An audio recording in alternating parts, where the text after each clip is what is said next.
Je vais réexpliquer quand il y aura plus de monde parce que,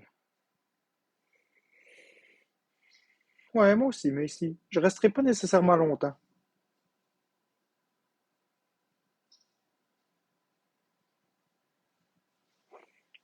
Bon, c'est pas grave. Au pire des pires, je le dis, puis c'est tout. Donc, j'ai ma carte micro SD ici, mon ancienne carte micro SD pour Nintendo Switch. Ok, je sais pas si vous voyez bien. Ouais, ok, c'est tout petit alors. Je vais virer la caméra comme ça. Tiens, ça c'est une carte micro SD de 256 Go et c'est pas assez pour mes jeux. Donc, j'ai décidé d'acheter une 512 Go. Malheureusement, malheureusement, quand on change une carte micro SD, il faut tout télécharger au complet. Donc, ça fait presque 24 heures que ça télécharge au complet.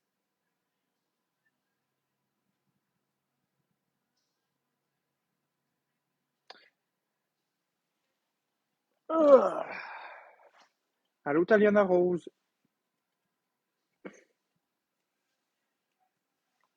Donc, c'est ça que j'expliquais. Je t'arrête de retélécharger l'ensemble de mes jeux. C'est très très long, oui.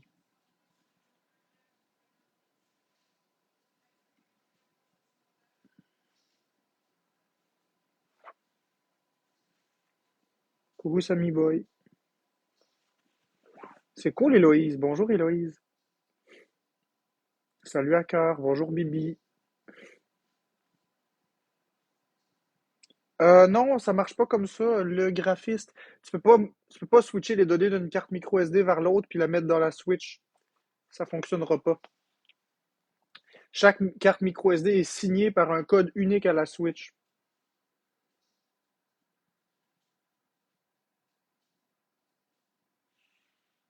Et le mal de lait, je suis pas mal en train de parler de jeux vidéo.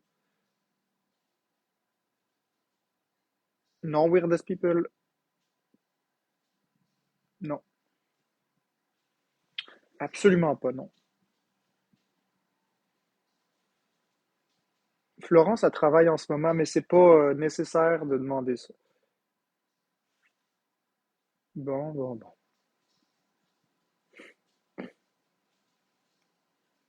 Bon, Weirdest, je sais que c'est non, fait gars. Bonne journée, Weirdest. Bon, ok.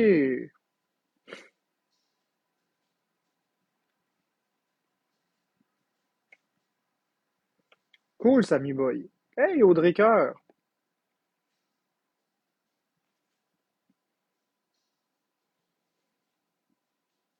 Moi, je sais pas si je vais rester longtemps. Nathalie 63. J'ai démarré un live, mais je sais pas, je vais me laisser aller.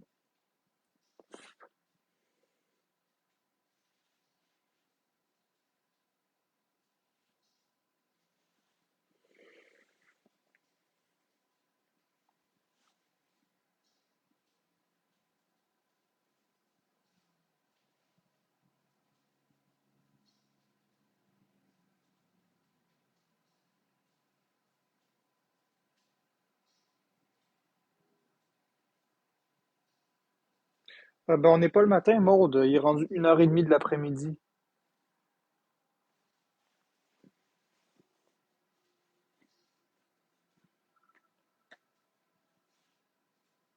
Ben, je disais, Capybara, que grosso modo, j'ai transféré les données de. Ben, j'ai acheté une nouvelle carte micro SD de 512 Go et je suis en train de retélécharger les données dans ma Switch.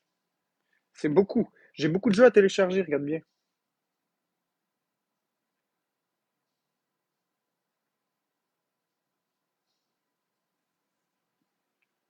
C'est très long.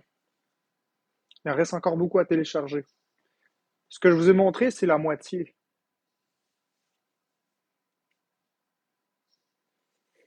Ben, Nathalie 63.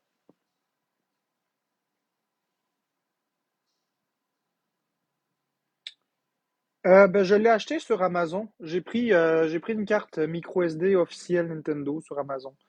C'est pas obligé d'être des officiels, là, mais moi, je préfère prendre les officiels pour encourager Nintendo. Je paye un petit peu plus cher, mais au moins, j'encourage Nintendo. Powding, qu'est-ce que j'ai accompli dans ma vie que mes proches ont été fiers de moi?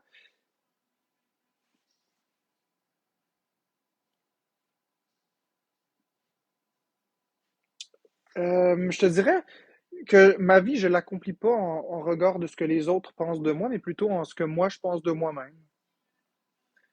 Donc, ce que j'ai accompli,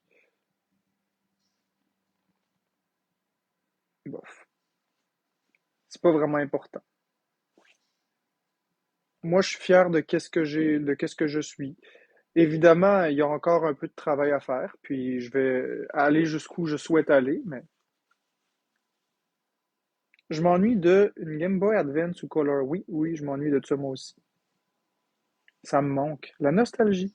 Quoique avec la Nintendo Switch, tu peux avoir le Game Boy Switch Online. Nintendo Switch Online, les jeux Game Boy, Game Boy Advance et tout ça. Exactement, Macy Gold. J'ai réussi à bâtir des chaînes TikTok extrêmement gigantesques. J'ai bâti deux titans. Le choc des titans. Mais je regrette beaucoup aussi. Mais c'est cool, Zumbali. Non, Tristan D, trouver un travail, c'est pas un but. C'est pas un but du tout. Je vais commencer par gérer mes peurs de mourir, puis mon alimentation. Puis ensuite de ça, on pourra voir au reste. Mais c'est déjà un travail qui est extrêmement complexe.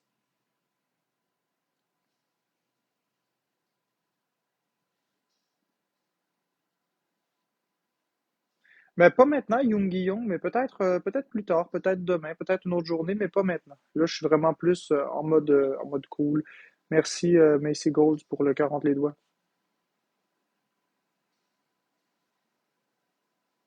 Je voulais jouer à la Wii, mais plus de télécommande de TV, donc je peux pas. Ouais.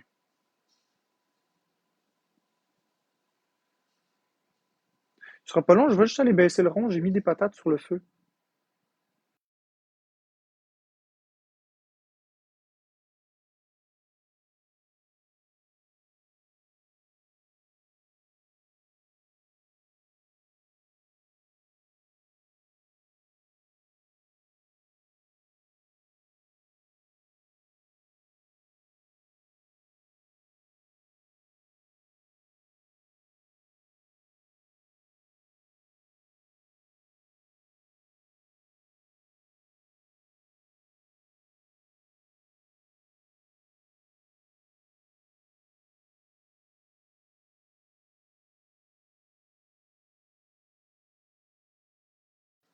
Bon, désolé tout le monde.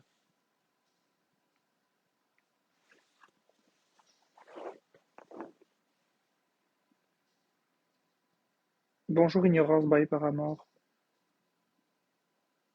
Nintendo 64 à 40 pièces. Mon fils aimerait beaucoup avoir une console, laquelle est moins chère.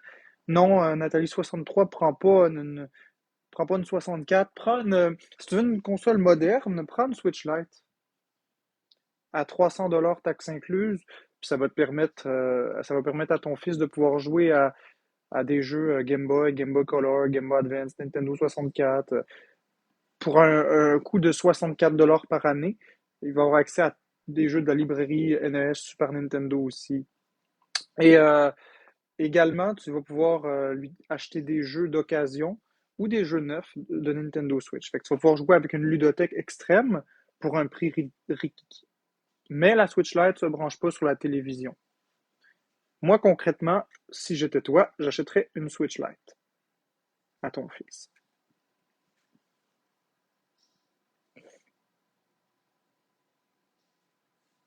Non, j'en arrache. Quand que Nintendo sont pas comme ça. Quand la nouvelle console de Nintendo va sortir, les Switch et les Switch Lite et les Switch OLED ne vont pas baisser de prix. Nintendo ne baisse jamais le prix des jeux et des consoles. Ils vont arrêter la production, puis ils vont écouler la marchandise. Cherche pas des réductions de Nintendo, il n'y en aura pas. Donc la seule chose que tu fais, c'est retarder ton plaisir. Ça coûte combien par mois avoir une Switch? Ça coûte rien du tout, ignorance by Paramount. Est-ce que tu peux avoir Super Mario Kart? Ben oui. Oui, avec le vintage exactement des Praved, mais là, je parlais pas de ça, je parlais vraiment en général. Oui, tu peux avoir un Super Mario Kart, Emily Spam 8. Regarde, je vais te montrer. Je vais te montrer, Emily. prendre une autre de mes Switch parce que regardez, là j'en ai deux ici, deux, j'en ai une là. J'ai oh là là, j'ai ma Switch Zelda, puis à proximité, j'ai aussi l'autre. Fait qu'à côté de moi, j'ai mes deux Switch Lite, trois Switch Lite, plus mes deux Switch ici. Fait que là, je vais prendre celle-ci.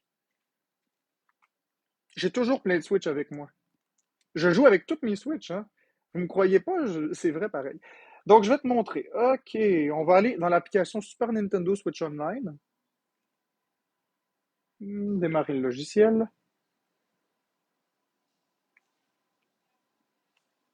Ah, est-ce que c'est sain? Est-ce que c'est pas sain? La vie, c'est comme ça. Est-ce que c'est sain de boire 24 bières par jour? Ben non.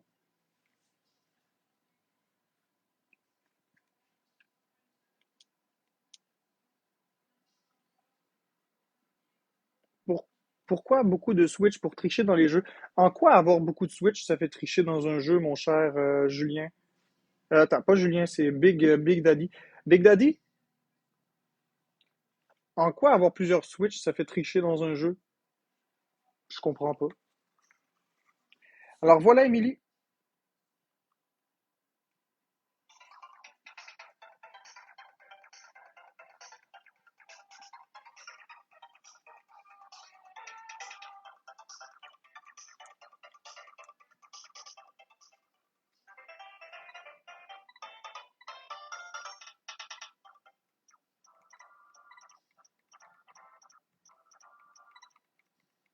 Bon, le bouton A, il est ici.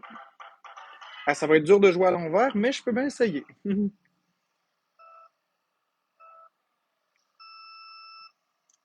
C'est le bouton B.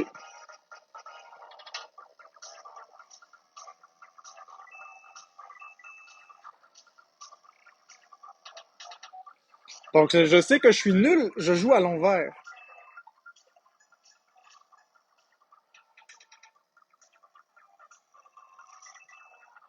Fait que oui, tu peux jouer au jeu, puis à Super Mario Kart, évidemment, tu peux avoir plusieurs versions, mais le fun réside dans le fait que si tu achètes un abonnement Nintendo Switch Online, puis tu vas sur le site de Nintendo, tu peux acheter les manettes officielles. Donc là, ça va être beaucoup plus commode si je reprends la Switch, puis que je m'en vais. Ah ouais, c'est vrai, j'ai plus de batterie dans la manette. Mais en tout cas, tu peux connecter la manette, donc tu peux avoir la manette de NES, de Super Nintendo, ou même encore de Nintendo 64. Fait que ça vaut vraiment la peine. Fait qu'Emily, exactement, Macy Goals. Certains ont plusieurs autos, d'autres plusieurs choses. Moi, c'est plusieurs Switch. J'ai 4 Switch au total dans mon 3,5 montréalais. Ah, ben Big Daddy, moi, je joue pas à Pokémon puis tous ces scraps-là. Moi, je joue pas à des jeux que c'est possible de tricher. Je joue juste à des Mario, des Zelda, des affaires de même, là. Fait que, non, j'ai pas plusieurs Switch pour tricher. J'ai plusieurs Switch parce que j'adore les Switch. C'est ma console préférée avec la Wii U. Puis, tu sais, juste à côté ici, j'ai aussi ma Wii U. Puis, c'est pas fini. Je vous ai parlé de Switch à proximité, mais si je m'étire le bras juste un peu, euh, si je m'étire le bras juste un peu, j'ai ma Switch Mario. Fait qu'à proximité, j'en ai pas mal, là. À proximité, j'ai ma Switch OLED Mario, ma Switch OLED bleu et rouge, j'ai ma Switch classique bleu et rouge. Ensuite, j'ai ma Switch Lite bleue, ma Switch Lite noire, ma Switch Lite Zelda, ma Nintendo Wii U. Ça, c'est tout ce qui est à proximité, là, tout ce que je peux prendre avec mes mains, là. Et ça, c'est juste ici. C'est juste dans cette pièce-ci. Ben oui, ça me rend heureux. Ben oui, ça me rend heureux. Puis j'en ai plein qui sont neufs, jamais déballés aussi. As-tu la OLED? Ben oui, Maud, je viens juste de le dire. Maud, j'ai tous les modèles qui existent. J'ai la modèle classique, j'ai la modèle OLED, ok, classique, OLED, puis j'ai aussi les versions Lite. Non, je vous montrerai pas. je ferai pas un house tour en vous montrant les switches que j'ai dans les pièces, mais sachez que j'ai plusieurs switches dans toutes les pièces. J'en ai énormément des switches. Quelle switch est la meilleure, la light ou la rouge et bleue? Ça dépend ce que tu veux. Si tu veux jouer sur la télé, la rouge et bleue est la meilleure. Si tu veux jouer juste en mode portable, la light est tellement meilleure. La light est beaucoup plus ergonomique, quant à moi. Puis regardez, pour vous prouver que je joue vraiment avec toutes mes switches, là, je vais vous montrer. Celle-là, c'est parce que je suis en train de télécharger les jeux, donc je joue pas avec en ce moment. Mais regardez, sur la Zelda, je joue à Yooka-Laylee en ce moment. Donc si je l'allume, vous allez voir que sur la Zelda, je suis bien en train de jouer à Yooka-Laylee, euh, etc. Si on prend ma Switch ici, ben là, je joue à la console virtuelle sur celle-ci. Et sur toutes mes Switch, j'ai des. T'es chanceux, ça coûte cher. Ben écoute, Melissa Tim Wilson, je vois pas c'est quoi la chance, là. Il y a personne qui m'a payé mes Switch, il y a personne qui me les a donnés. Je me les ai payés moi-même avec mon argent. Puis là, je vois ça gros comme un éléphant dans la pièce. Les gens qui vont dire ah, c'est un mytho, il a pris ça avec l'argent de TikTok. Pas du tout. Ça fait des années que les Switch existent, ça fait des années que c'est sorti. Elles sont sorties le 3 mars 2017, les modèles de Nintendo Switch, la classique du moins. La OLED est sortie le 8 octobre 2021. Donc, on comprend que je les ai accumulés au fur et à mesure que les années ont avancé. Les seuls Switch que je me suis acheté en 2024, c'est les Switch Lite édition Zelda. J'en ai pris deux. Puis j'ai pris aussi trois ou quatre modèles de Nintendo Switch OLED version Mario l'année passée quand elles sont sorties. Elles sont sorties au mois de octobre. Elles sont sorties autour du. Ah, il me semble que c'est au même moment que Super Mario Bros. Wonder. Peut-être autour du 20 octobre, je dirais à peu près. Autour du 20 octobre 2023 de mémoire, ces consoles-là sont sorties et j'en avais acheté 4, 3, 4, 5 là, dans ces eaux-là, à 500 $ chacune. Donc, en un an, j'ai dépensé 2500 $ de Switch Lite, de Switch OLED rouge, et je me suis acheté deux Switch OLED, deux Switch Lite édition Zelda. C'est tout. Pour un grand total d'environ 3000. Fait que c'est mes dépenses pour l'année. 3000 $ de Nintendo Switch. C'est pas très, très déconnant. Il y en a certains qui se payent des voyages avec ce prix-là. Moi, ben, c'est des Switch que je m'achète. Fait que le reste, je les possédais déjà.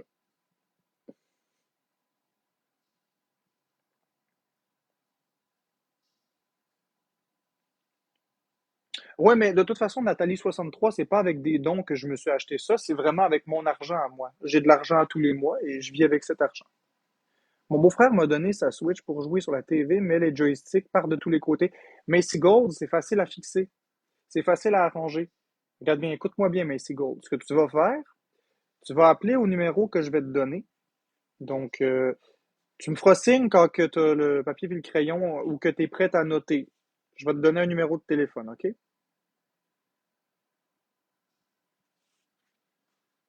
OK. Donc, tu vas appeler au 1-800-255-3700. Je vais répéter le numéro. Donc, c'est le 1-800-255-3700. Ça, c'est le numéro du service à la clientèle de Nintendo. Je t'explique ce que tu vas faire. La raison pour laquelle les joysticks de la Nintendo Switch vont de tous les sens, c'est lié à un défaut de conception qu'on appelle le Joy-Con Drift. Le Joy-Con Drift, c'est le fait que tu touches pas au joystick, puis le bonhomme va dans une direction ou une autre, ou tu vas dans une direction, puis ça semble pas fonctionner correctement. C'est le Joy-Con Drift. Comme c'est un défaut de conception, Nintendo se sont engagés et en dehors de toute garantie à remplacer gratuitement chaque manette défectueuse. Donc, tu appelles au numéro que je t'ai dit et tu vas leur expliquer que tu as le Joy-Con Drift et ils vont te demander d'envoyer les manettes à Nintendo. Tu leur envoies, ils vont te renvoyer une manette. Soit qu'ils vont réparer ta manette sans aucune facture, sans aucun frais. Ben non, sans aucune facture, mais c'est Gold. Parce que c'est toutes les Nintendo Switch qui sont concernées. Donc, aucune facture, aucune garantie ni quoi que ce soit. Il faut juste que tu n'aies jamais ouvert les joysticks. Si tu as ouvert la manette, c'est fini. Il faut juste pas avoir ouvert les manettes. Si tu les as jamais ouvertes, que ton frère, ton beau-frère les a jamais ouvertes, ils vont te les changer gratuitement.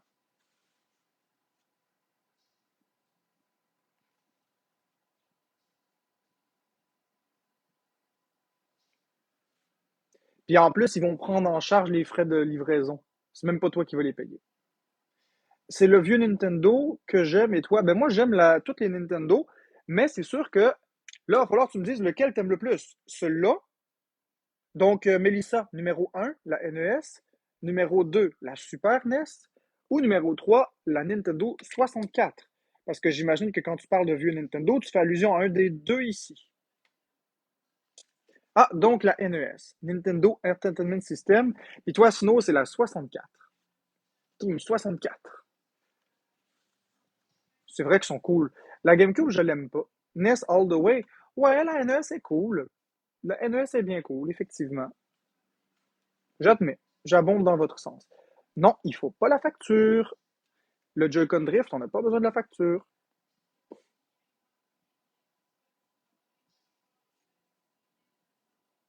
Ça vaut combien de 64 maintenant? Ben, ça vaut cher si elle est neuve jamais déballée. Sinon, si elle est déballée, ben, ça vaut environ 60 $. En tout cas, c'est à peu près.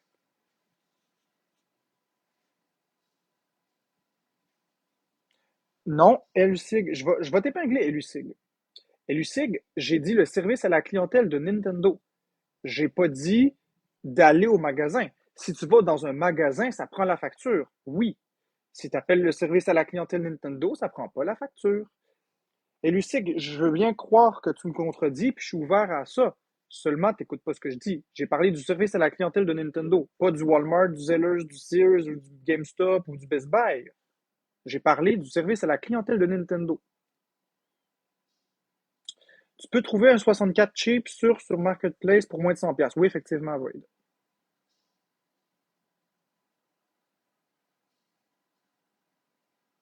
Ben là, Lucig, valide les choses. J'ai bien dit service à la clientèle au téléphone. J'ai jamais dit aller dans un magasin et échanger vos Joy-Con. C'est pas ça que j'ai dit. Ouais, je sais, Zellers et Sears. C'était une petite pique que je faisais. Sears vendait jamais de Nintendo Switch, de toute façon. Puis Zellers, quant à eux, ça fait longtemps qu'ils sont fermés. Mais quoi qu'ils sont en train de réouvrir leurs portes sous forme de micro-magasins dans les gros magasins.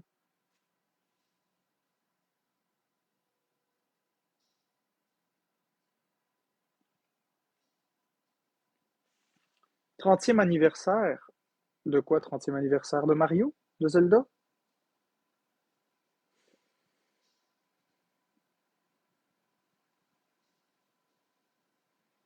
J'ai pas trop suivi la discussion dans les commentaires. Je regrette de te contredire, mais mon Game Boy venait de Sears. Peut-être qu'ils ont vendu des jeux vidéo à l'époque, mais moi j'ai jamais connu de Sears qui vendait de jeux vidéo. Zellers en vendait, mais Sears, j'en ai jamais vu. Je te dis pas que c'est impossible. Est-ce que tu peux aller travailler comme tout le monde? Je suis tanné de payer pour du monde comme toi. Non. Vision TV, je ne travaille pas. Voilà. Bonjour, Timlan.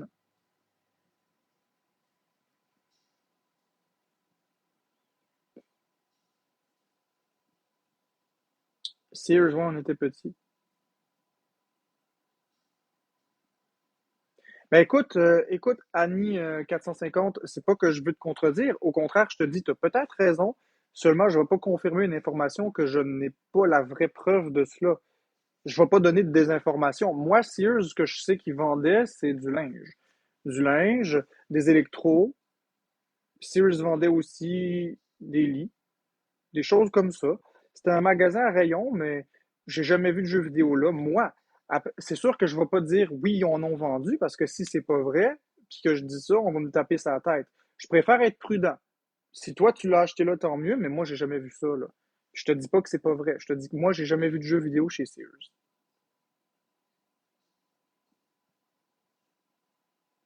Des télés aussi en ont vendu. Des jeux vidéo, j'ai jamais vu ça chez Sears.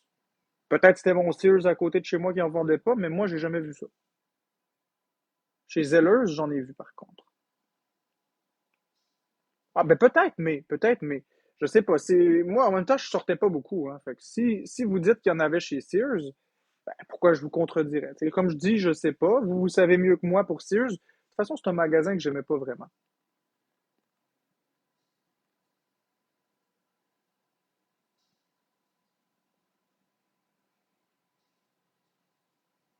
Ouais, ça dépendait peut-être de la taille du Sears. Exactement, Macy Gold, je vais t'épingler, c'est exactement ça que j'ai dit. J'ai dit que moi, j'ai jamais vu ça. Moi, de mes yeux. Les personnes plus âgées que moi l'ont peut-être vu, parce que quand la Game Boy elle est sortie, j'étais même pas né. La Game Boy est sortie en 80, en 89, si je ne m'abuse. Moi, je suis né en 93.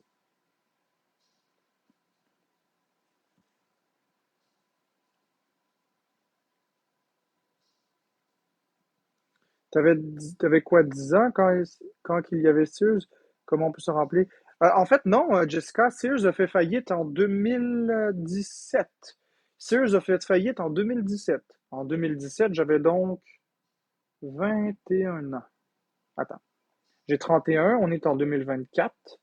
En 2014, j'en avais 21. J'avais 24 ans quand Sears a fait faillite. Donc, je me souviens bien, quand j'étais adulte, j'allais chez Sears de temps en temps par rapport au centre d'achat parce que je rentrais par la porte du Sears puis je coupais directement dans le centre d'achat. Ça m'évitait de marcher un peu plus à l'extérieur.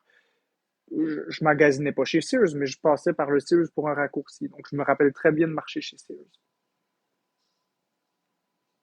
Exactement, en 89 pour la Game Boy, comme je disais Donald J. Trump. Exactement. Donc moi, je n'étais pas né. Donc ça se peut que Sears en 89, 90, 91, 92, 93, 94, 95, 96, 97 et 98 ont vendu des Game Boy dans leur succursale. Mais comme en 98, je n'avais que 5 ans, j'allais pas chez Sears. Donc je ne sais pas. Je savais même pas ce qu'était une Game Boy quand j'avais 5 ans.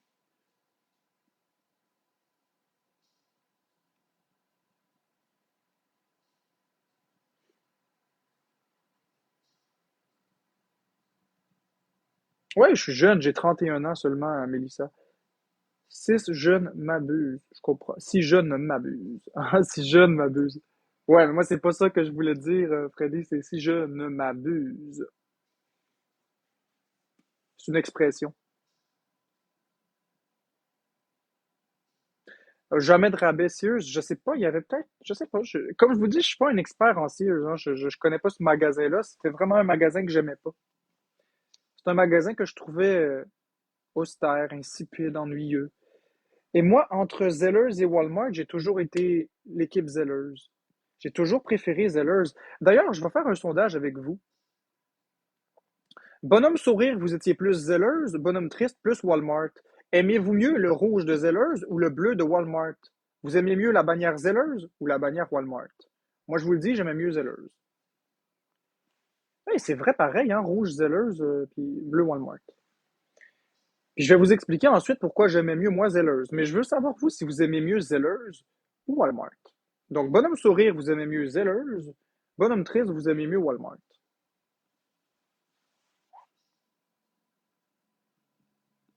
Non, Anne 450, Zellers n'ont pas rouvert des succursales.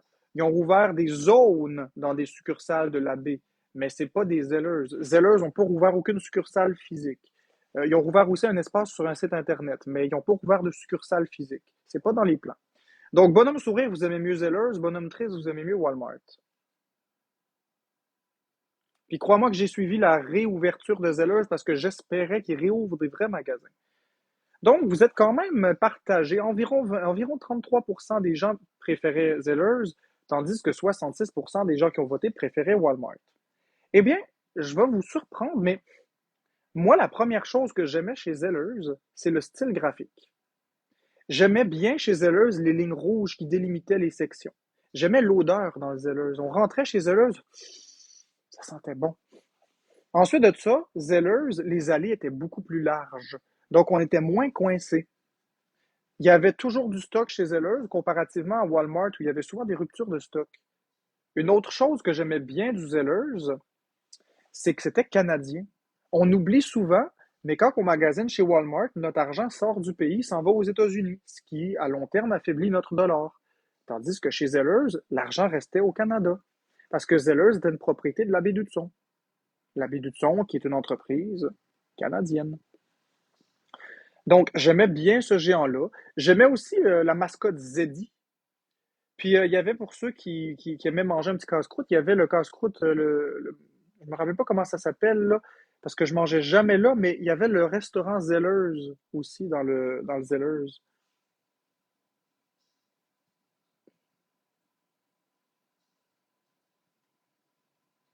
Exactement. Le casse-croûte, ouais, il y avait le casse-croûte. C'était vraiment le fun. Les Zellers, là, moi j'aimais vraiment ça. Les allées étaient larges, il n'y avait jamais de rupture de stock. Le personnel était courtois. C'est une entreprise qui était canadienne.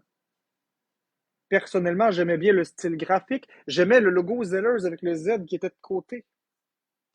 Walmart, j'ai toujours trouvé que, je dis pas que j'aime pas Walmart, j'aime bien Walmart aussi, mais à choisir entre Walmart et Zellers, j'aimais mieux Zellers. J'aimerais que Zellers revienne moi aussi, mais pas en réouverture de micro-succursales dans des vrais magasins. Non, comme un vrai magasin. Oui, moi aussi, Target, quand ça l'a fermé, j'ai trouvé ça triste, mais en même temps, j'aimais pas vraiment Target. Je trouve que c'est plate que Target ait fermé si vite, mais j'aimerais mieux que Zellers revienne, en toute honnêteté. Ouais, Target, c'est une histoire triste. Que j'avais prédit la fermeture avant même l'ouverture. Avant même que Target ouvre ses succursales, j'avais prédit qu'il fermerait dans les 2 prochaines années. C'était prévisible. Oui, je sais. Je sais que Target, c'est américain. Penses-tu que ça peut être possible que Zellers réouvre? Oui, Alissa. Oui, c'est possible, mais Joanne, c'est pas des vrais Zellers, c'est des spots dans la baie du Son. Mais oui, ils pourraient réouvrir des vrais Zellers, mais ça va dépendre de l'engouement des personnes par rapport aux zones Zellers dans les magasins. Et ça va prendre beaucoup de nostalgie. On peut miser sur la nostalgie pour réouvrir les Zellers, mais il faut que ce soit fort. Miracle Mart, ouais, j'ai entendu Woolco aussi, Woolco qui était avant Walmart. Ouais, les zones Zellers, là, si vous voulez mon avis, là, avec les zones Zellers, on n'est pas prêt de réavoir des vrais Zellers, parce que la zone Zellers, c'est des cochonneries qui vont là-dedans. C'est de la crise de cochonneries. C'est triste. C'est triste qu'ils prennent une marque puissante et forte comme Zellers, puis qu'ils réduisent la marque Zellers à des crises de cochonneries dans un magasin La Baie du Fond. Des gugus, des cochonneries. Jamais qu'on va vouloir réouvrir des grands Zellers si on se base sur les cochonneries qui vendent dans les zones Zellers. Si ils veulent marquer un grand coup et un retour, moi je vais vous dire. Vous me direz si vous êtes d'accord avec mon plan. Je vais fermer les commentaires pour être sûr de ne pas me faire distraire. Non, ignorer, je veux pas ça. OK. Regardez bien. Je vous explique mon plan de réouverture des Zellers. Selon moi, ce que Zellers devrait faire, la baie du Thon devrait fermer tous les kiosques Zellers dans toutes les succursales de la baie du Thon parce que c'est des gugus. Si on continue de vendre des gogos comme ça avec la marque Zellers, avec le logo Zellers, ça va implanter dans la tête des plus jeunes que Zellers égale des gugus, des cochonneries, de la merde. Tandis que les plus vieux se souviennent de qu'est-ce que c'était Zellers. Donc, selon moi, pour miser entre la nostalgie des personnes plus âgées, le désir de revoir Zellers, mais en même temps, pour miser sur la compréhension de qu'est-ce que Zellers par les jeunes, voici ce qui devrait être fait. Étape numéro 1, on ferme toutes les zones Zellers dans toutes les baies du son. Plus de Zellers nulle part.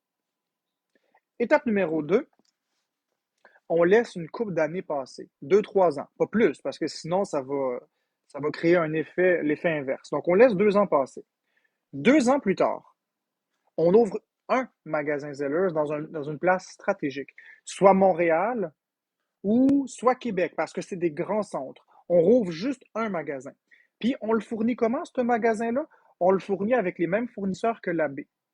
Puis on fait des partenariats avec les anciens fournisseurs qui ont déjà fait affaire avec Zellers, puis on s'arrange pour le loaded stock comme un Walmart.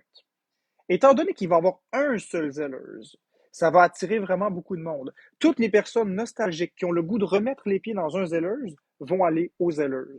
Ils vont voyager, ça va faire une espèce de mouvement touristique et mouvement nostalgique pour que les gens magasinent là. Donc, il va y avoir un engouement. Les marchandises vont s'acheter là et ça pourrait même affaiblir un peu les intérêts de Walmart aux alentours pour une coupe de temps. Au moins 1 an ou 2, là, le temps que les gens en reviennent. Là, selon l'engouement des gens, s'il y a un bon roulement, puis que là, il y a de la qualité, puis c'est du bon stock, là, on dirait que je parle de drogue, mais je vous assure que je parle de marchandises légales. Si on voit qu'il y a un engouement, on rouvre un deuxième, non pas proche, mais à Québec. Si on a ouvert un à Montréal, on ouvre un deuxième à Québec. Puis on évalue. À ce moment-là, il va en avoir deux. Puis là, si ça fonctionne bien, on en ouvre deux autres de plus l'année suivante. Et comme ça, on va faire renaître. Et là, après ça, on axe le marketing sur une marque qui renaît de ses cendres, qui a écouté ses clients, qui a compris de ses erreurs. Et là, à ce moment-là, on s'en vient chercher quelque chose de fort dans l'humain, l'apprentissage. Puis on s'en vient chercher le désir qu'on a en nous de revoir naître quelque chose. Ce serait comme magique de revoir une bannière disparue revenir. On a tous cette idée qu'on veut que ça revienne. Et là, on va tous vouloir que ça ne referme pas. C'est sur ça que je crois qu'ils devraient miser. Et de fil en aiguille, merci Jorick, de fil en aiguille, ils pourront construire de plus en plus de succursales et retrouver leur pleine vigueur versus des kiosques dans des labés ou qui vendent juste de la putain de cochonnerie puis que ça rend pas justice à la grandeur de l'entreprise que Zellers était au plus fort de son apogée. Ça, c'est mon opinion. Maintenant, c'est à vous de décider si mon plan de match est le bon ou pas. Croyez-vous que ce que je dis, c'est la bonne stratégie, bonhomme sourire, ou c'est la mauvaise stratégie, vous mettez un bonhomme triste? Qu'est-ce que vous en pensez? Réouvrir un seul Zellers dans une zone touristique, comme Montréal ou Québec. Évaluer l'impact. Puis, d'en construire un deuxième plus tard dans une autre zone touristique et évaluer. Et s'il y a un engouement, d'en ouvrir plusieurs de façon modérée. Parce qu'on le sait tous que quand une entreprise devient trop grosse, les coûts de gestion deviennent astronomiques. C'est souvent d'avoir grossi trop vite qui coule une entreprise. Donc, c'est pour ça qu'il faudrait aller doucement. Mais est-ce que vous trouvez que c'est logique de rouvrir des gros magasins Zellers dans des places stratégiques temporairement pour refaire naître la marque? Bonhomme sourire, oui. Bonhomme triste, non. Et surtout, fermer les points qui vendent des cochonneries dans les labés.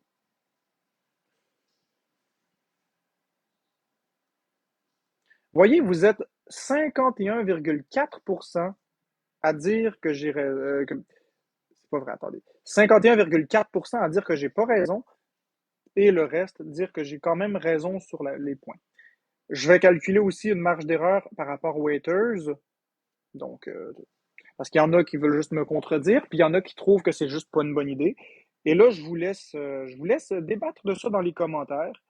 Euh, c'est pas pour faire raviver Zellers que la baie envers nous autres, c'est pour raviver la baie. C'est les deux, c'est les deux. Parce que Marc sont déjà en train d'en ouvrir un à Montréal. Non, LUCIG, il n'en ouvre pas un, c'est des zones. Quitte à ce que ce soit directement l'entrepôt, le premier Zellers.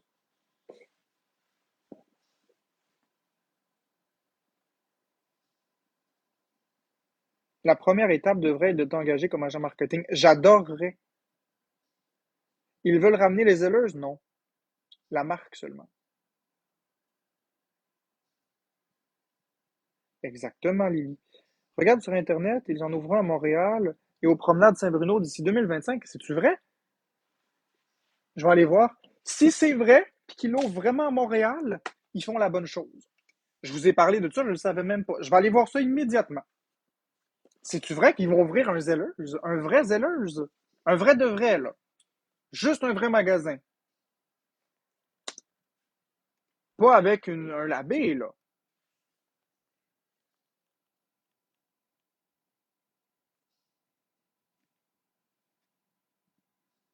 Je vais aller voir ça. Ben écoute, c'est quasiment fou.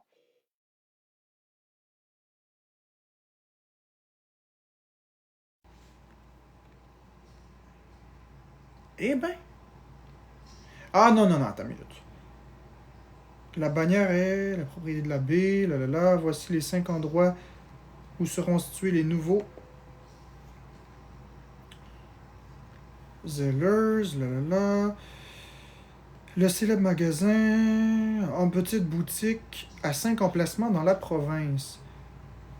Cette renaissance orchestrée par l'abbé survient près de 10 ans après la fermeture des magasins Zellers. Ça, c'est correct, mais est-ce que c'est des zones? Les nouvelles boutiques seront implémentées dans les magasins de l'abbé Dudson. Non. C'est pas ça. Ok, attendez, on va aller voir. Zellers, Montréal. 2025. Tiens.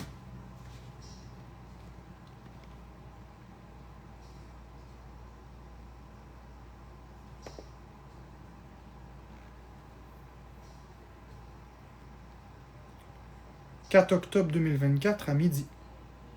Grande ouverture du Zellers Royalmont. Ouais, qu'est-ce que c'est que ça? Zellers Royalmont. On va aller checker. Actualité.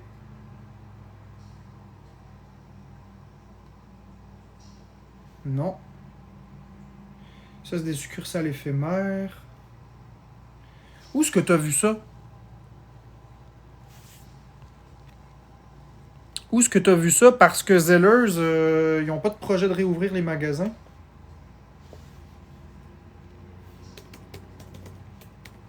J'ai beau chercher, chercher, chercher. Si c'est les micro-boutiques dans les labés, c'est pas la réouverture du Zellers comme on parlait. Écrit où seront les nouveaux Zellers.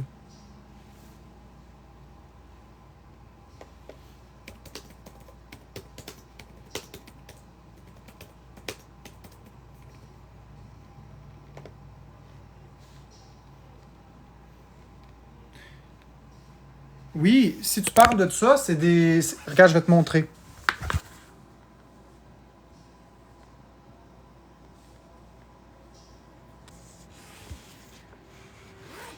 Si tu parles de ça ici, c'est dans les succursales de la baie.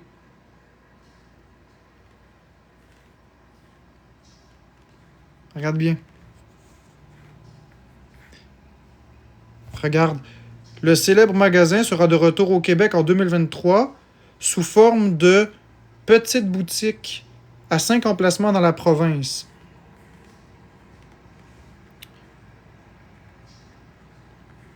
OK. Puis on va aller voir en bas. Les nouvelles boutiques seront implantées dans les magasins de la baie d'Hudson et ne ressembleront pas aux commerces de détail grande surface qu'ils étaient auparavant. Donc c'est pas du tout ce qu'on disait là. Nous autres, on se rêvait d'avoir un grand Zellers. Et Lucig, j'ai bien regardé, puis c'est ça, il n'y a aucun article. Moi, c'est pas ce que j'ai vu. Ben, quand on tape Zellers, je sais que c'est en 2023, mais par contre, je vois pas, puis je regarde partout, là. Il n'y a aucun article qui dit que Zellers va rouvrir un magasin. C'est ce que je souhaiterais qu'il fasse. Ben, envoie-moi-le en privé sur Messenger parce que je peux plus recevoir de messages sur TikTok. Ce sera pas long, je vais juste aller encore une fois fermer le rond pour les patates. Puis après ça, je vais quitter dans pas longtemps parce que je dois piler les patates.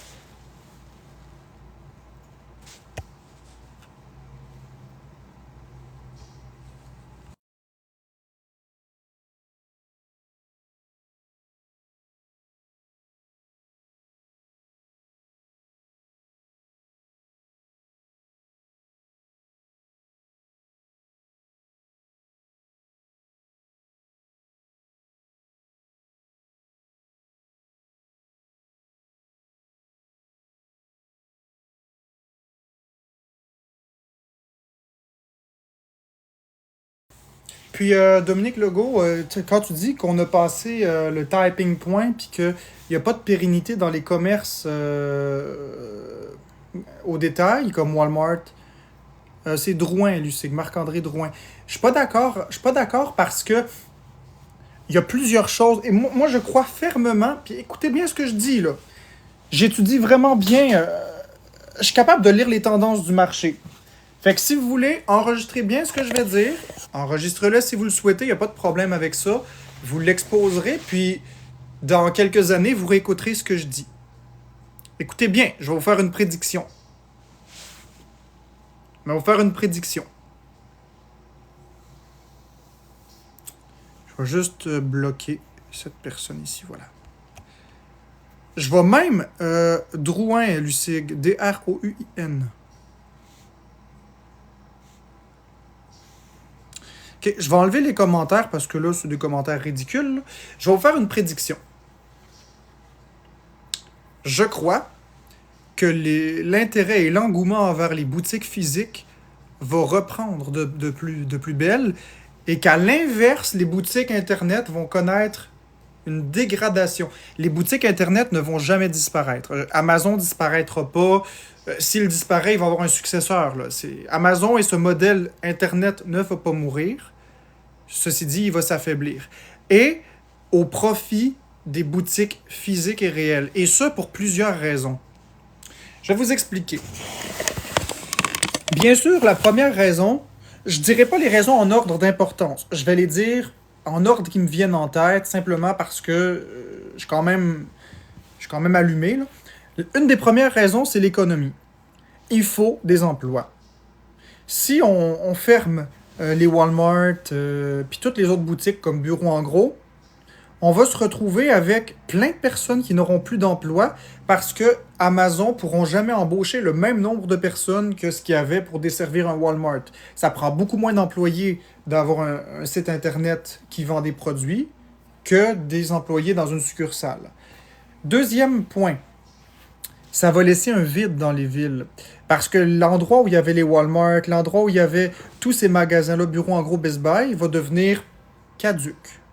Troisièmement, le service à la clientèle devient beaucoup plus complexe quand il n'y a pas les magasins physiques auxquels on a été acheté. Il faut toujours faire affaire avec la compagnie qui n'a pas de... T'sais, regardons Amazon, ils ont un numéro de service à la clientèle, mais c'est extrêmement complexe de les contacter. L'intelligence artificielle se mêle de ça. Après, il y a les frais de réexpédition versus aller en magasin. C'est beaucoup plus simple aller directement en magasin. Mais c'est pas les affaires les plus importantes pour moi. Ça, c'est de la praticologie. Ils sont capables de gérer par essai-erreur. Puis on serait capable d'avoir quelque chose qui aurait quand même de l'allure en termes de retour, en termes d'expérience client en général. Merci Lily pour la galaxie! Merci Lily pour la galaxie. Selon moi, les deux axes à regarder, la raison du pourquoi ça va revenir, même les trois. La première raison, les emplois. La deuxième raison, n'est-ce pas agréable d'aller dans un centre d'achat? N'est-ce pas agréable de rentrer dans une boutique et de voir les objets? Tu sais, pensez-y. Vous vous emmerdez chez vous un vendredi soir. Vous avez rien à foutre. Eh bien, c'est le fun d'aller en gang d'amis dans un magasin, d'aller chiller, de rigoler ensemble. Sur un site internet, tu restes chez vous avec tes problèmes. www.amazon.com. J'en veux un, j'en veux trois. Clic, tout est fait tellement vite. Ensuite de ça, les gens vont commencer à se fâcher. Parce qu'on vit dans un monde où on veut tout de suite. Sur Amazon, tu payes tout de suite, mais ton produit, tu l'as dans quelques jours. Ça, c'est de la merde. Quand tu vas dans un magasin, ton produit, tu l'as tout de suite. D'ailleurs, tu peux aussi le tester, le produit. Un manteau, tu peux le mettre sur toi, voir s'il fit. Tandis qu'avec Amazon, tu achètes ton manteau, il arrive, il peut y avoir une erreur dans la commande, ça peut être le mauvais manteau, il peut être endommagé, etc., etc. Puis en plus, il te fera peut-être même pas. Auquel cas, faut que tu le réenvoies, que tu attendes le remboursement pour pouvoir en commander un autre avec un échange. Ça peut finir par être très long et très fastidieux.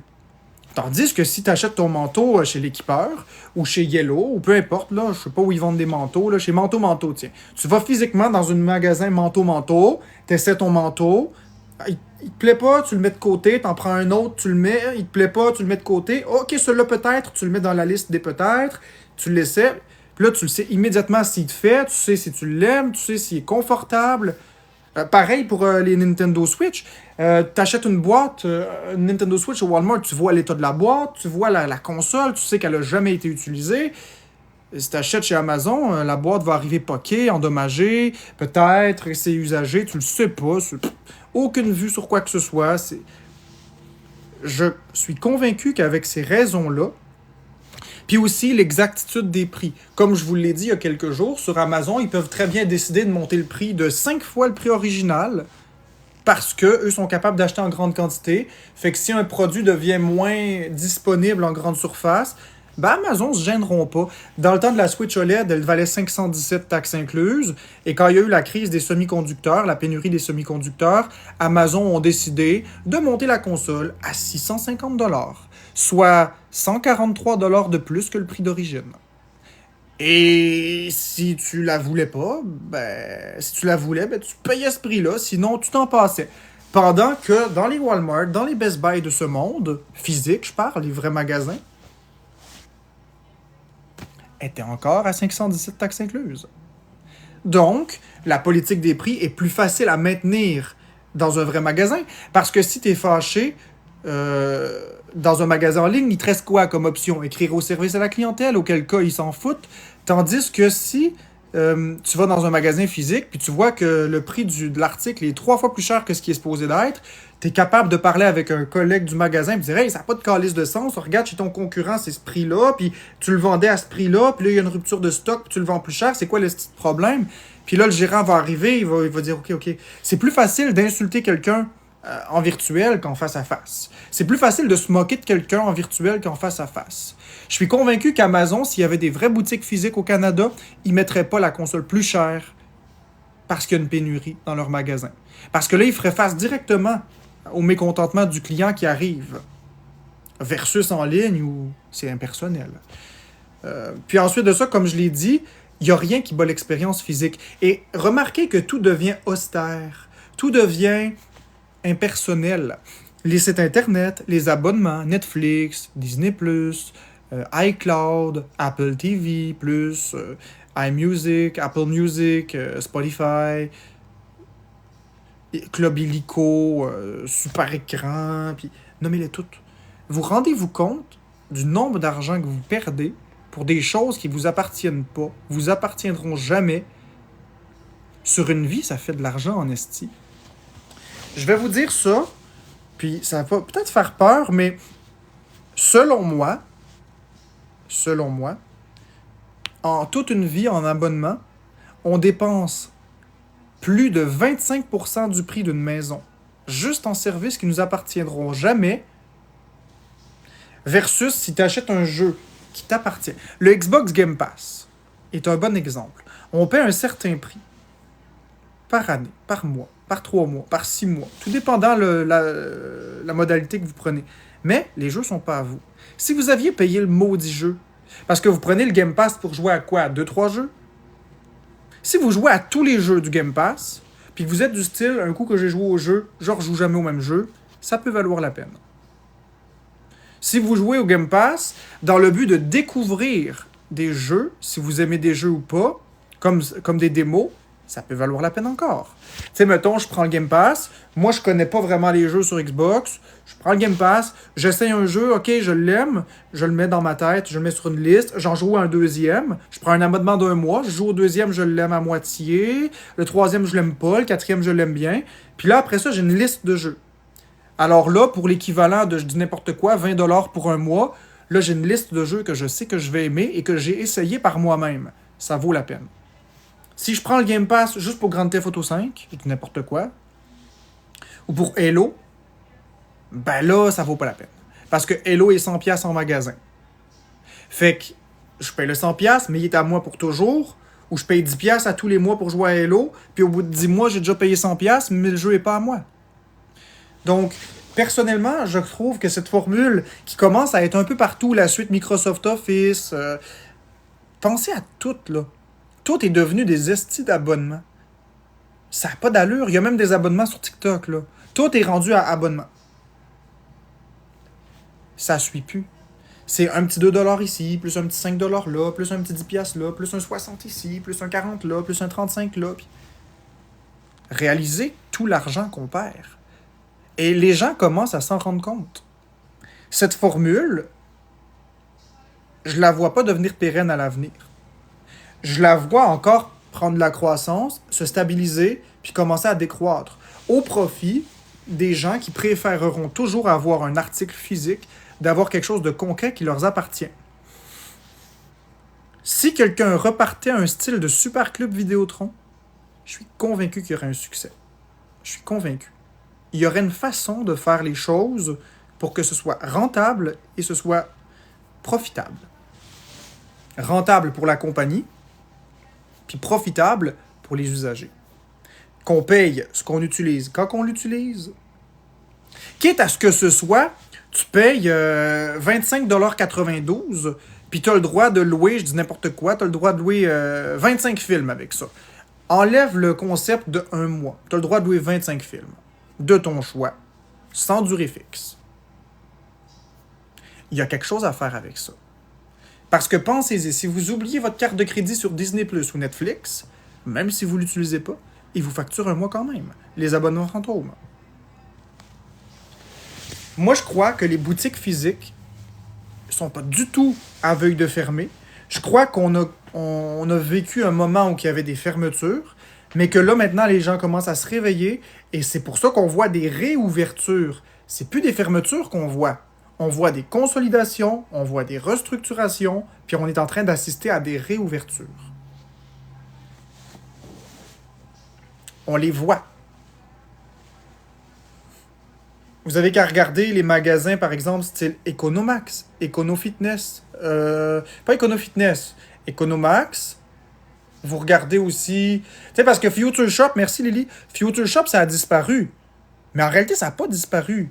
C'est juste redevenu des Best Buy. That's it. Future Shop sont juste redevenus des Best Buy. Les Future Shop qui étaient à côté des Best Buy ont fermé parce qu'on peut pas mettre deux Best Buy les uns à côté des autres. Mais les Lowe's ont fermé les Renault Dépôt, c'est devenu des Rona Plus. Mais ils n'ont pas fermé pour autant, c'est juste devenu des Rona Plus. Les Economax sont devenus des Tanguay l'entrepôt. Lowe's, c'est des Tanguay ordinaires, puis les Economax, des Tanguay l'entrepôt. Mais c'est tout sous la même bannière Tanguay. C'est dans un effort d'unification des marques pour qu'il y ait moins de mélange dans les têtes des gens. Parce que les gens ne comprennent pas qu'Economax, c'était une sous-marque de Tanguay, etc. Là, c'est beaucoup plus simple. On a Best Buy, on a Tanguay, on a Rona Plus. Je crois que c'est pour envoyer un message fort, un message clair, puis d'arrêter de se perdre dans diverses marques qui sont au final la même maudite arnaque. Et c'est pareil pour toutes les sphères. Vous allez voir, les épiceries vont faire la même chose. Ça ne m'étonnerait pas. Ça ne m'étonnerait pas que les épiceries sous la bannière, par exemple, de Métro, ferment à 100% et qui s'appellent Métro. Métro, Métro Plus, nommez ça comme vous voulez. Métro Extra, je sais pas. Mais ils vont faire de l'unification. Toutes les bannières, par exemple Super C, si je me trompe pas, Super C appartient à l'Oblast. Je dis peut-être une bêtise, mais il me semble que Super C appartient à l'Oblast. Donc on peut imaginer que les Super C puis les autres magasins qui appartiennent à l'Oblast, dans l'absolu, vont s'appeler l'Oblast. Etc. Vous comprenez le principe. Je crois que c'est ce qui est en train d'arriver. On est en train d'assister à ça. Mais si vous regardez autour de vous, les magasins ne sont pas en train de fermer. Certains magasins, oui. Certains modèles économiques, oui. Mais moi, je vois plus de réouverture que de fermeture. Fait que je pense pas qu'Internet va tuer le marché du détail à 100%. Rien remplace d'aller dans un magasin, tenir quelque chose dans ses mains, l'essayer, pouvoir l'avoir immédiatement. Puis il n'y a rien qui me dérange plus qu'en ce moment, les magasins qui disent t'arrives dans le magasin, il n'y a rien dans le magasin, puis ils disent oui, mais on peut le commander. Non, tu comprends pas. Si je viens dans le magasin, c'est parce que je veux l'avoir tout de suite. Je viens dans le magasin pour l'expérience du magasin. Je viens pas dans le magasin pour me faire dire on va le commander. Avoir su, je serais resté chez nous assis dans mon sofa, puis je l'aurais commandé. Puis probablement moins cher que dans ton magasin. Je l'aurais commandé sur Amazon.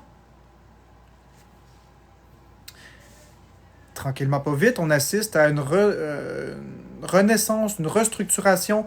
Et je crois que les jeunes commencent à en avoir assez des choses impersonnelles comme Amazon. J'en suis convaincu. Je suis quelqu'un qui est très sensible à ce qui se fait.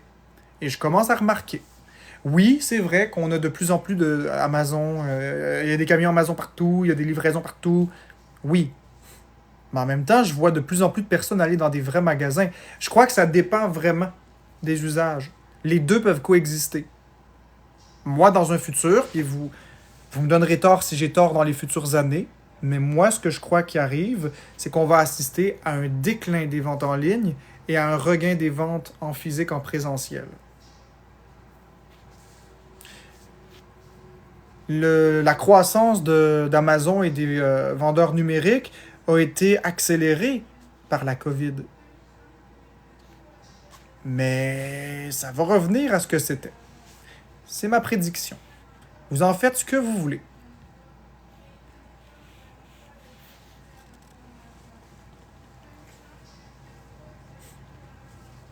Vous en faites ce que vous voulez. Là, je vais aller voir l'article de Zellers. Merci, Lou Monfette. Je pense pas que c'était grandiose, mais c'est ma prédiction à moi. Ok, allons voir ça ici. Là, là, là. Ça, c'est quoi?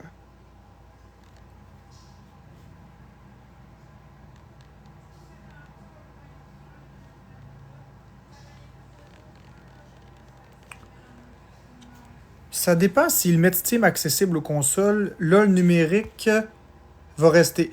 Oui, disent dude, mais est-ce que tu savais que quand tu achètes un jeu sur Steam, sur Nintendo eShop, sur Xbox Live, ou peu importe le service numérique, c'est de la location à long terme. Le jeu t'appartiendra jamais.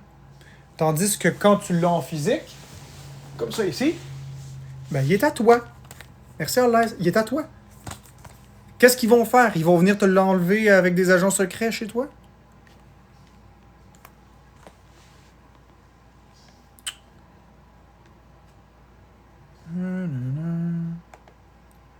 Non, c'est pas ça que je veux. Boîte de réception, les 3 petits points. Contre-restreint. Demande de message. Tiens, on va aller dans demande de message. Non, ça c'est il y a 5 jours. Non, il n'y a personne qui m'a envoyé le truc du Zelleuse. Parfait.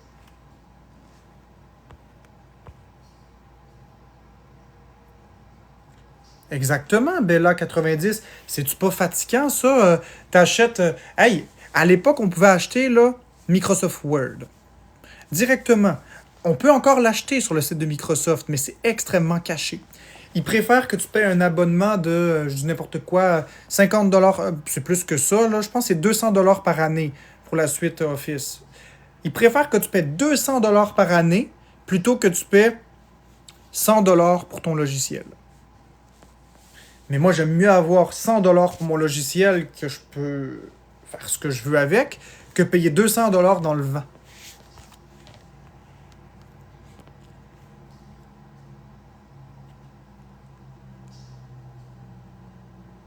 C'est ça, Macy Gold. On parlait de Zellers éphémères, mais ça, je le savais. Moi, je te parlais.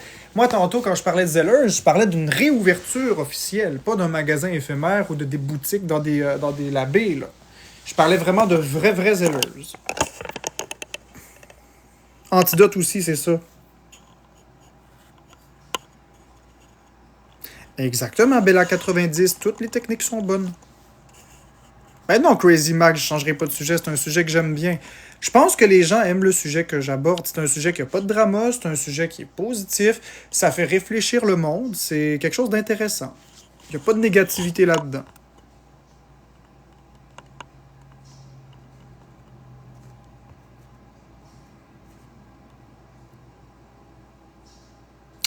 En fait, non, mon onirique Steam, il rembourse pas. Mais même s'il ferme ou même s'il retire ta ludothèque, il rembourse pas. Ceci dit, j'ai pas dit que Steam allait fermer, puis j'ai jamais dit que le monde numérique allait disparaître. C'est là pour rester. Le numérique va toujours exister.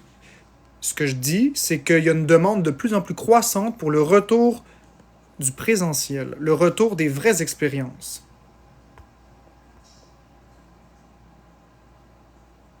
Exactement, Macy Gold. Oui, c'est ça. Amazon va prendre une plus grande partie du marché. Mais je crois que la COVID, ça a été à double tranchant. Parce que quand le gouvernement nous a mis en couvre-feu puis nous a mis en confinement, merci Léa, les gens ont réalisé la valeur que ça avait, les boutiques physiques. Parce que quand on y pense bien, le confinement, c'est un avant-goût du futur. Puis là, je vais enlever les commentaires encore parce que là, c'est important ce que je dis. Le confinement n'était qu'un avant-goût du futur. Merci Lily pour les cornets. Pourquoi je dis ça? Parce que si on pense à un monde où il n'y a plus de boutiques physiques, on ne sortira plus. Ça va être la même affaire. On va rester chez nous, puis on va tout commander ce qu'on veut chez nous. Les cinémas vont fermer parce qu'on peut tout louer sur Netflix, Disney et tout ça. Fait que plus de cinéma. Pour ce qui est des restos, ben ils vont tout faire du take-out seulement puis de la livraison seulement, style Uber Eats. Fait que tu pourras plus aller manger à des endroits. D'ailleurs, ça a déjà commencé. Il y a certains restos que c'est juste de la livraison tout simplement. Il y a même pas de... Tu peux même pas aller t'asseoir dedans. C'est juste des... Tu sais, certains Pizza Hut, là, il y a 2 tables à l'intérieur puis le reste, c'est tout du take-out. Fait que tu vas rester chez vous, tu vas le faire livrer par Uber Eats ou par le service de livraison dédié. Walmart et tout ça, on imagine que ça ferme au profit d'Amazon. Donc, tu commandes de chez vous. Pour ce qui est des jeux vidéo, vous oubliez les GameStop, vous oubliez les EB Games de ce monde. Et on n'oublie pas que c'est le Nintendo eShop ou les abonnements Game Pass. Ouais. Finalement, ça devient un petit peu comme le confinement quand on y pense. Il va toujours... Ah oui, les vêtements, vous oubliez ça d'aller dans un Rickman ou dans un Forever 21 ou dans un limité. Non, non, non, non, non, non, non. Amazon.com. On n'a pas aimé ça être confiné. On n'a pas aimé ça ne pas sortir. On n'a pas aimé ça avoir la sensation d'être des animaux en cage. Dans des cages dorées, mais dans des cages. Mais le futur, si Internet prend toute la place, ça va être ça. Vous allez rester chez vous. À regarder du TikTok, à écouter du Netflix, à commander vos choses sur Amazon, puis à attendre finalement, patiemment la mort. On est en train de s'emprisonner. Plus la technologie avance, plus on s'emprisonne dans nos maisons puis on sort plus. Puis je vous laisse pas imaginer l'impact socio-économique. Parce que la classe moyenne n'existe plus. Maintenant, on a des très pauvres et on a quelques très riches. Il n'y a plus la classe moyenne ou que c'était un entre-deux. Il n'y a plus aucune entreprise qui paie à des salaires décents. Je parle des grandes entreprises. Je parle pas de des petites entreprises qui donnent des bons salaires. Je parle, mettons, Zellers, Walmart. C'est tout du 13$. C'est tout du 15$, 75$. Là. Peu importe la job que vous allez, Tim Hortons, etc., c'est salaire minimum. Là. Fait que c'est pas avec ça que vous allez chier loin. Là. Le coût de la vie arrête pas d'augmenter. Tout ferme. Fait qu'au final, s'il n'y a plus de job parce que tout va fermer, ben vous allez rester chez vous. Puis là, vous allez dépendre d'un chèque du gouvernement, style aide sociale ou programme de revenu universel, le PRU. Ça n'existe pas en ce moment. Mais dans un monde où l'intelligence artificielle arrive, pensez que votre job de... Merci d'avoir appelé Rogers, mon nom est Gérald, comment puis-je vous aider aujourd'hui? Vous pensez que vous allez la garder longtemps? La job que Florence a fait, appeler puis faire les sondages. Un robot, ça peut faire ça facilement. Des estimations de projets, ça peut se faire par une intelligence artificielle aussi. L'intelligence artificielle peut menacer énormément d'emplois. Puis même les emplois de création sont pas à l'abri. Tu demandes à ChatGPT de t'écrire un livre, il va le faire. Il est limité. Il est limité parce qu'il y a des limites pour l'instant. Mais tu demandes à ChatGPT de t'écrire une histoire là, de 5000 mots. Là. Il va te l'écrire comme ça en quelques instants. Tu demandes à ChatGPT de t'écrire un scénario de film, il va le faire. Maintenant, tu lui demandes de générer une image, il va te la générer, ton image. Potentiellement, on pourrait décrire une image, on pourrait décrire un film et le demander de le mettre en image. Il pourrait le faire. Donc on arrive dans un monde où l'intelligence artificielle menace gravement nos vies, pourrait sauver des vies, médicalement parlant, mais menace beaucoup d'emplois. On pourrait potentiellement imaginer un monde où l'intelligence artificielle a pris 90% des emplois. On pourrait imaginer un monde où les magasins sont tous fermés parce que tout passe par Internet. Puis finalement, qu'on aurait tout un chèque pour survivre. Un chèque unique. Dans nos prisons. C'est triste, hein, quand on pense à ça. C'est exactement pour ça que je pense que les boutiques vont justement gagner du terrain parce que les gens n'ont pas envie de ça. C'est pas une vie qui nous fait rêver. Oui, c'est le fun d'imaginer « Yes sir, je sors du job. Ah, j'ai pas envie d'aller dans la boutique ce soir. Ça va aller plus vite sur Amazon. Tiens, Amazon.com. OK, j'ai pas à me casser la tête. Ça va venir demain. » Ça, je crois que ça va exister toujours. Faciliter la vie. Mais si tout le monde fait ça, les boutiques vont fermer. Puis on va faire quoi? On va finir par rester assis chez nous. En prison. Vous rendez-vous compte de ça? Et c'est pourquoi je crois que les boutiques vont justement faire de la résistance. Vous me direz ce que vous en pensez. Mais le confinement n'était qu'un avant-goût de ce qui nous attend. Le futur si radieux et si beau qu'on imagine, c'est la prison. Pensez-y. Prenez le temps d'y réfléchir. Marc, comment tu ferais vu que tu sors pas beaucoup? Ben, évidemment, Amazon a apporté beaucoup de bons points. Oui, Nala, la prison, mais c'est parce que t'as pas écouté, là. Tu viens d'arriver. Je suis pas pessimiste, c'est la réalité de la chose quand tu y penses. Je parlais de prison au sens figuré, Nala. Pas au sens propre.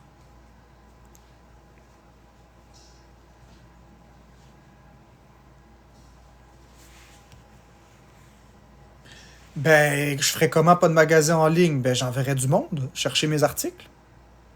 En fait, c'est pour ça que j'envoie Florence en FaceTime.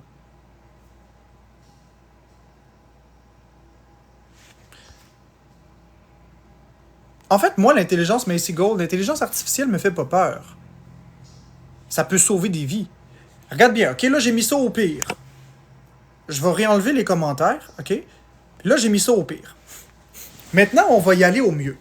Ok? On va y aller à l'intelligence artificielle, tout ce que ça peut faire pour sauver des vies. Déjà en partant, imaginons qu'on implante de l'intelligence artificielle partout. Imaginez un monde où, on va imaginer que c'est un téléphone, vous composez 811 ou 911, peu importe, vous composez le numéro universel. Puis, immédiatement, vous êtes répondu par l'intelligence artificielle, verbalement avec un visage pour vous accommoder. Là. Puis là, vous expliquez ce qui se passe. Et à l'aide de puissants algorithmes de prédiction, avec la caméra de votre téléphone et potentiellement d'autres technologies qui vont venir, l'IA serait capable de dire immédiatement de se rendre à un centre hospitalier maintenant et de donner des diagnostics très précis.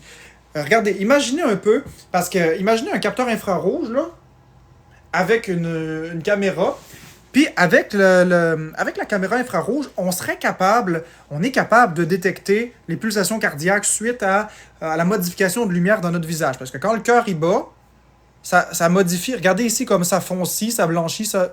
Bon, ça détecte les micro-variations qui ne sont pas visibles à l'œil nu.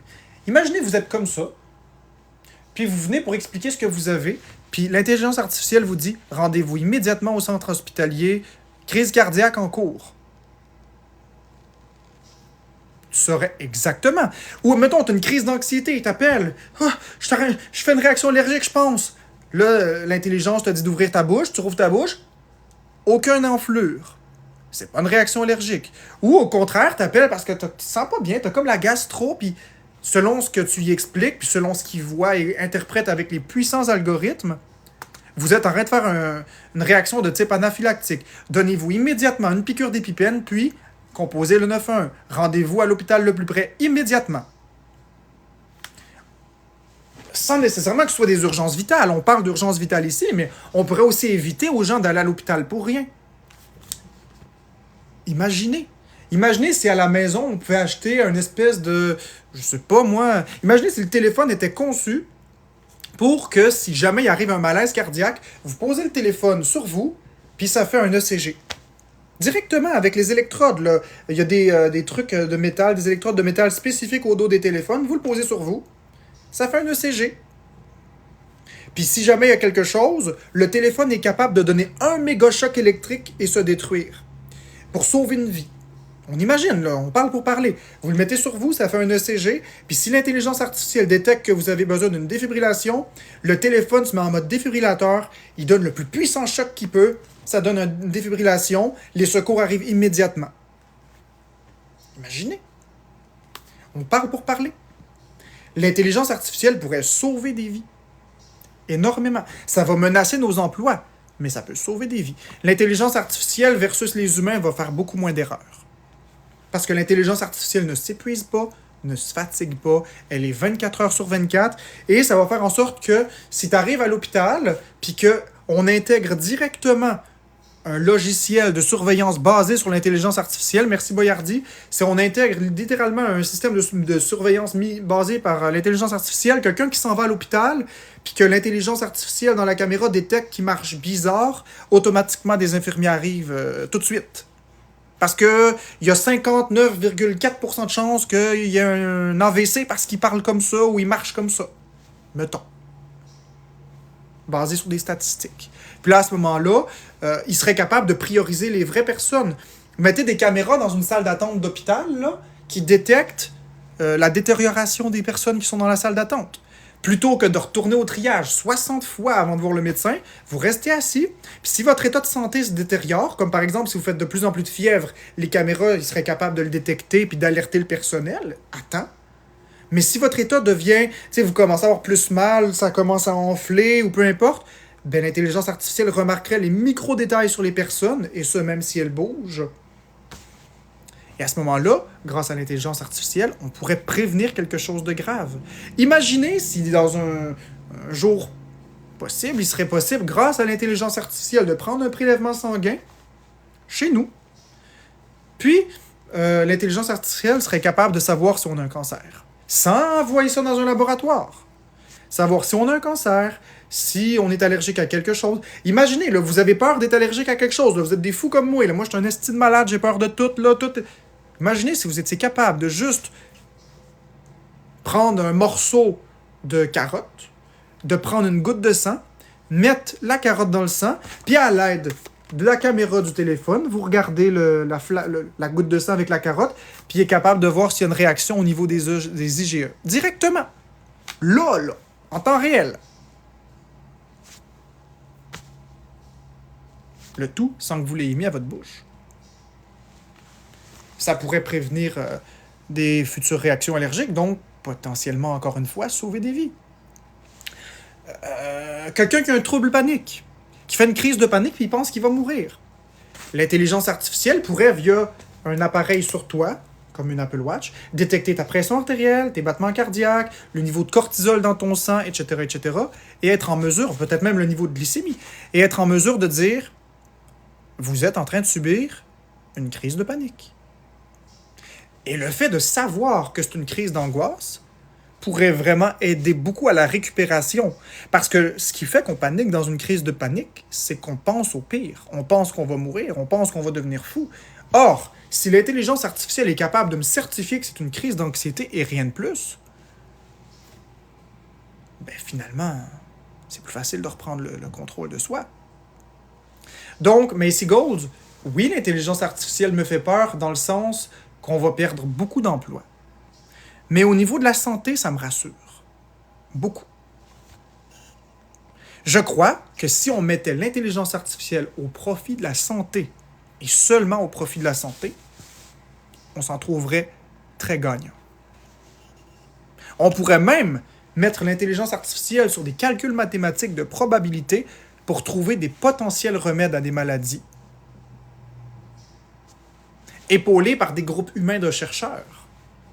Les chercheurs vont mettre des hypothèses. L'intelligence artificielle va carrément calculer la probabilité de la chose, voir si c'est possible, pas possible, si ça résoudrait un problème ou pas.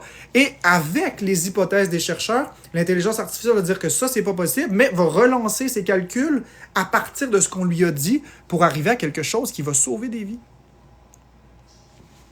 Pourquoi pas?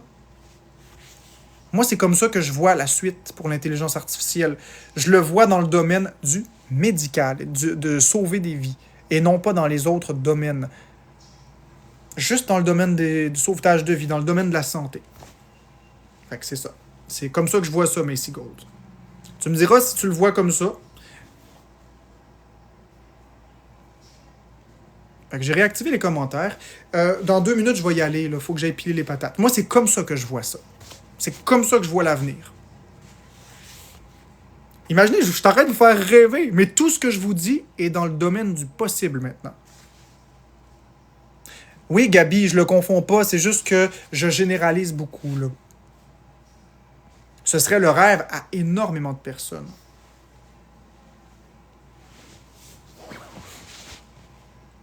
Et ça ferait en sorte qu'on gaspillerait moins d'argent.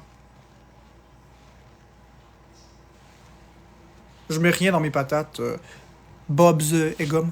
Rien du tout.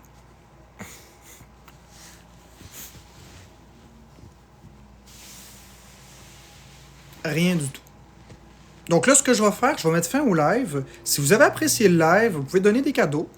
J'ai apprécié ce temps-là en votre compagnie. Ça a été un live super cool. Oui, absolument, ça fait 100% du sens. Mais ma peur, c'est vraiment pour l'aspect humain déjà qu'on est accro. Oui, ça, Macy Gold, je le partage à 100%. Donc, merci beaucoup pour les cadeaux. Merci à Arles Backup. Vous voyez, c'est tout à fait possible d'avoir des sujets variés, intéressants, sans drama. ChatGPT n'est pas encore 100% fiable, mais ça va le devenir. Donc, vous voyez, c'est tout à fait possible d'être intéressant, intelligent, intelligible, compréhensible, puis de faire rêver le monde sans drama. Oui, mais Lily, je vais en parler dans un autre live. L'économie telle qu'on la connaît ne peut pas perdurer. Donc, j'y reviendrai. Je vous promets, tout le monde, je vous promets qu'on va avoir un autre live aussi passionnant, très long, sur l'économie. Et sur pourquoi ce système économique ne peut pas durer. Et ça va être intéressant. Parce qu'on va développer comme ça. Sur ce, je vous remercie d'avoir été avec moi. Je vous remercie pour les cadeaux que vous m'avez donnés. Merci énormément. Puis on va se revoir éventuellement. Je ne sais pas si ça va être aujourd'hui, mais à la prochaine.